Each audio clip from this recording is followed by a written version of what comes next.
Now, a number of times I get crucified for my stance, my guides, and my different videos that I've done about freehold. I even have a playlist here on YouTube. So here on YouTube, I also have a playlist on freehold, and at least I share more than 6 videos under that playlist about the different topics, the different guides I've done about freehold. Now, what I've realized is, despite a couple of my videos, I guess some of my statements have been misinterpreted or misunderstood, and which have affected the decision making of a lot of investors when it comes to freehold. Now, first and foremost, I sell freehold. Secondly, I buy freehold. So, regardless of the guides and regardless of the advices and the guides I give you about freehold, my job and my role is simply to tell you what you are buying, tell you the risk attached to what you are buying, and give advices and suggestions about what you have to do next after you have bought. Alright, so quickly let's run through some of the few things we'll be discussing in this video. And primarily what we are looking at is freehold versus free from government acquisition. When we say a land is freehold, do we mean that the land is free from government acquisition? And when we say a land is free from government acquisition, does that mean that the land is freehold? So we want to be comparing both side by side, because I guess that's where the entire trouble starts. Alright, now we have 3 rules we are going to be looking at in this video. And the first rule is what we have here on the screen. And the rule number 1 states that a land can be free from government acquisition and is not a freehold. So examples are acquisition, either is approved acquisition or a gazette acquisition, and then government allocation, which means that a surveyor can go to a land, or a surveyor can pick survey plan of a land or a property, search the property, and tell you that the land is free from government acquisition and the land is not a freehold. So if a land is an approved acquisition and the government have not placed any embargo on that acquisition, yes, that land is free from government acquisition. If the land is an acquisition and the acquisition has been gazetted, yes, that land is free from government acquisition. If that land is under a government scheme and there is a government allocation on that property, then that land is free from government acquisition. But all these lands are not a freehold. Alright, so let's move forward now and go to rule number 2. Now, rule number 2 states that a land can be free from government acquisition and also be a freehold. Remember, rule number 1 is a land can be free from government acquisition and is not a freehold, and I'll give examples of that. Now, so for rule number 2, a land can be free from government acquisition and is also a freehold, which means a surveyor can pick a survey plan, one is check on a survey plan, or go to a site and pick coordinate there, then run a search on that coordinates, and based on the chart report, the report can come back that the land is free from government acquisition and the land is also a freehold land.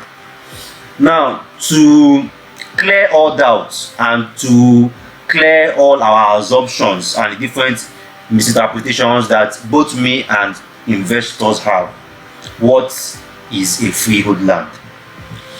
Now, a freehold land is basically a land that has no title, a land that there is no document yet on it. Now, for a lot of you guys, you mix it up. Now, when we have a deed of assignment, a registered survey on a land, that's still not a title. All these are transactional documents, meaning that these documents represent that the land has changed hands. You go to a family, you go to a community, you buy land there, you do a survey plan, you sign a deed of assignment with them. Yes, those are transactional documents. These have shown that so parcel of land located at so location with so size have changed hands from the community to you, or you buy a land from an individual or from a company, they give you a deed of assignment and a registered survey. This has also shown that a transaction has occurred. You understand that the land has changed hands from the company to you. However, this deed of assignment and registered survey does not mean that the government are aware of the transaction that have occurred. Now, if you go back to Rule 1, I mentioned it that a land can be free from government acquisition and is not a freehold. If you have acquisition on a land, it's the government that grants that title. It's the government that issue that document to the community. If the acquisition has been gazetted, it's still the government that issue that gazette. If a land is inside the government scheme, you pay the government and the government give you government allocation, it's still the government that also grants that document to, that grants a government allocation.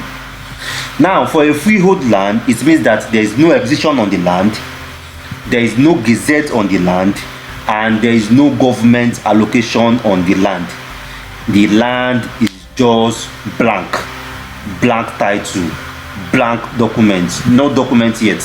The deed of assignment and registered survey that have been there on the land by several owners or by you, if you are the first person that just buy that land, is just a transaction that still remains between you and the family. Governments have not issued any land or any document on that property yet.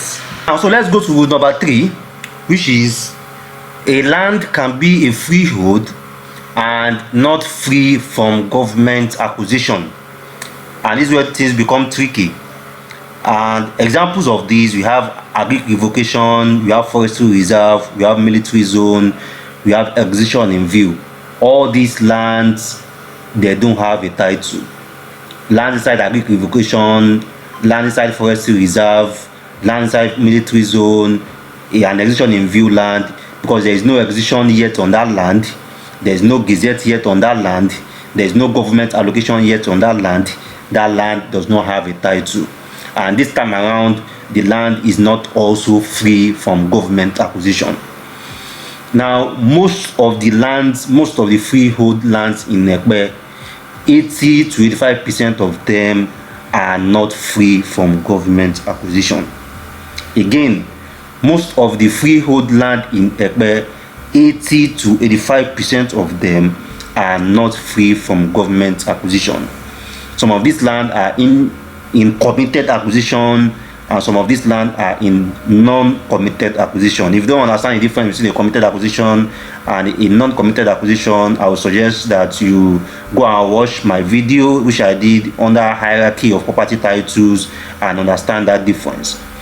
So 85% of this land are not free from government acquisition, and around 70% of this land are in non-committed government acquisition, which means that the government have placed an acquisition on this land, not really like the government are going to use the land, but the government want to generate revenue from documentation on this land.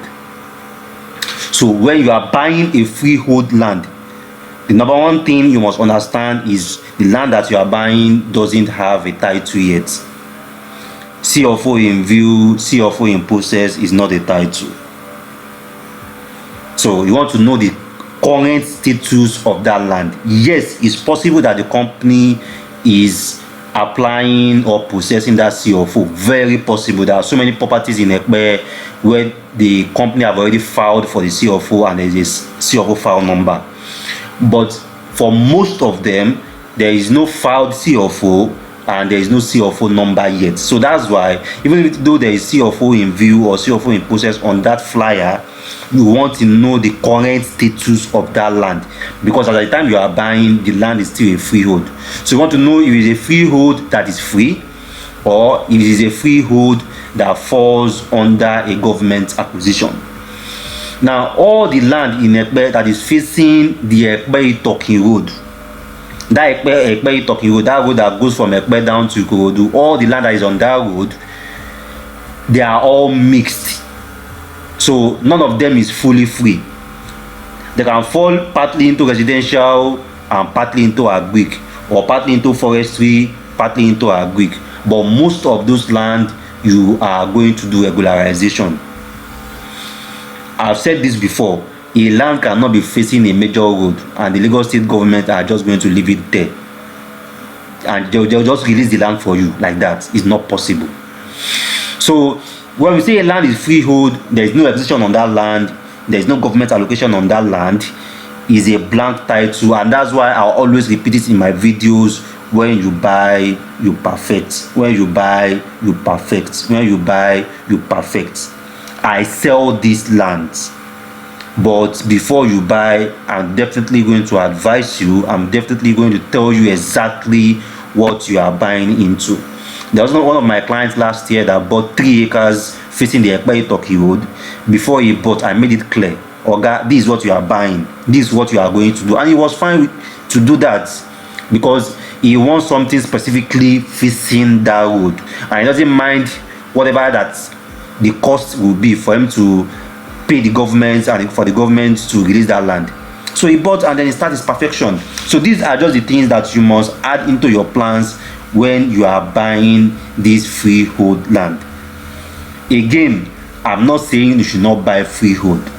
What I'm advising is understand the risk that are attached to the freehold land that you are buying. So it's 3 rules. Rule number 1, a freehold land, a land can be free from government acquisition, as not a freehold, which are acquisition land, either is approved or gazetted acquisition or government allocation land. Rule number 2 is a land can be free from government acquisition and is also a freehold. Very possible. There are some locations in Ekpe where you are going to see a land that is freehold and is also free from government acquisition.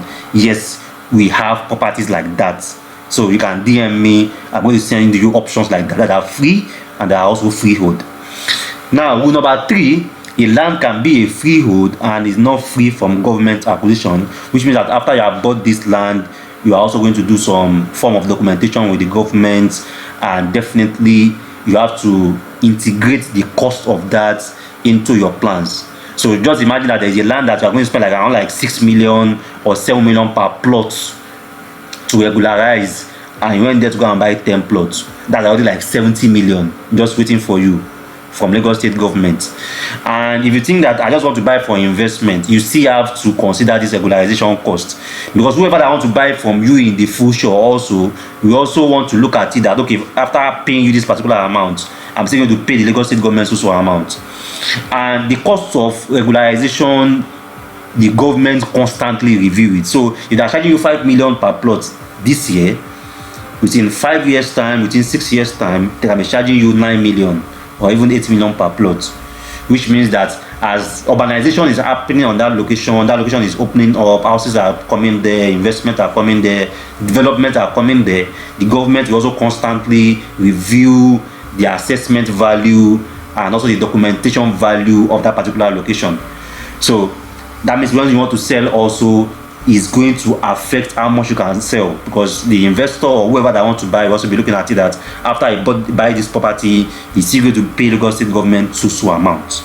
So these are the different things you must understand about freehold land, and that's why I constantly advise it, diversify, don't buy in one location. So if you buy a freehold land and in a couple of years it has issues, you know that you have other land in other locations that you can fall back to, and instead of your entire 10 plots or 12 plots having issue altogether, the issue is only going to affect maybe 2 plots or 3 plots, and you have 9 plots or 6 plots elsewhere that the government does not even interfere with.